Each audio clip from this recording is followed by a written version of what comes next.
Sama Mino Kase dear UTV United Showbiz course watches and McBrown in the opening statement our dear Tuja and the edition of United Showbiz in a chopper any apologia or the Emma Ghana for say Ghana for you fan the bonnet and channel say be a last week edition now if Afia schwarzenegger better national say waka be an answer why you be na say a ha Ghana for an answer wa form Ghana for kwine be as well Ghana for emfa ono McBrown ebony and channel mobeka ya sa edition no e na akofa one chema Wontumi nsensem abebom na na tornado mo atwa bo no syndicates mode omode abebom ama sa be de chema Wontumi edi UTV Father Dex ono McBrown na any pandits ni bia ombetena sa particular edition ne so including Afia schwarzenegger okofa asem ne bae ode omu nyina ekogina court na Father Dixon enam UTV so e de a chopa kese ne mu odu na kasa abre chema Wontumi na na manfo ehwe no mu se na McBrown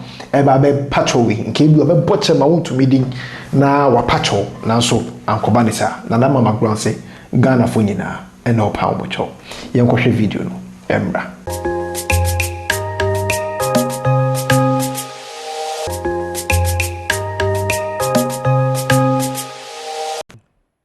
Enyumrei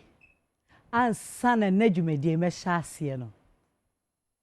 mesomo enu ti de mo kano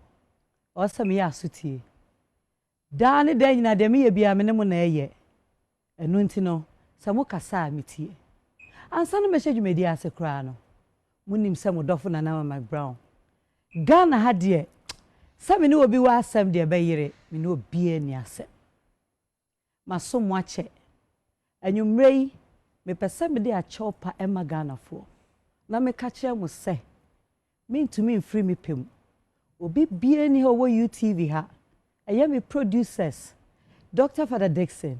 ene me team ye ntumi ntnase se ye begu obi mfi eye dwumadie ene ye de bremo etese obomofo enye da bia na okorem abenya nam ye be fom na ya sa ye ni ye se ya fom obi bia na Enyumrei me de a chopa kase esi obi bia na so ya anye no sa enyeye esan se ese ene tache makra eden aya na wo muko me gina dwumadie so no masre obi bia se sama fom kwan ba akomienu so a fa che me Dr. Father Dixon ene UTV fo nyina ye de a chopa de magana fo se bibi bi o ha ye antwa ya mo fa chen mpenfo se ese ene techema omuko a omsa didi bom enu ntimi gidi yese efie echire eni abofru bio akoma beto de etie na yeden yakoso adi dwumadie papa sei e de abremo me twa me ho aba na me ba with the United Showbiz ebe bremo se de etie e ya sembi na edi me bone se nya sembi a nka sembi ani ho e twa ye ho e ba sisi a Jai for so video na so wutie mu nsem na etwi na McBrown e kan no so ya kenni na so titwi a chopa no sebe odwi hu ko ekira obeti ase se me ametie se mafom wa wo hwe ya na se bia ye wo ho asem e na nam so ma obi twa me alapa se me beba cho a me din kan abodin apa wo cho first and foremost ansana mabepa omo a omugina ekiri kam ho asem se wo asem we die ana ase ade we die wanye die no ansana mapa omo nso chew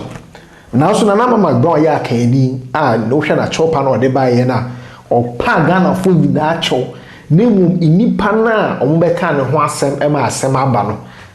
a Father Dixon mpo apasa ni pa ne chew wan bodidi anka asem no na ni closing statement no sai ka se asem na aba ena ama asem aba no na medwu ho a menti ase ana me na medwi akọ ekiri do ana so wo so go hu en fa me ho so ye fan ana so wo fan of McBrown but no cray ba ko pe uti ya chopa na etwi na McBrown kan ena se twi mi so uti na ekọ ekiri a me se me mafomo a wo hwe video ya na se me pacho ebi amaya ade wo bedwam etiawo na ni pa kasa de a wo ye de ebi a gossips wanya de na se me pacho a me pawo chow first ansana me bo odi apa chow ansana mapa omo a omaye offended outside no mapa omo chow now so in McBrown's case no wanya ne sa or so or Ghana phone nyinaa kyɛw because Ghana phone na ɛhwɛ show no awo ɔde akyɛw pa na ba yɛbɛso mu saa wobɛtumi akyɛw adwen ɛwɔ comment section mu na mɛka wo sɛ phone Facebook Instagram ne Twitter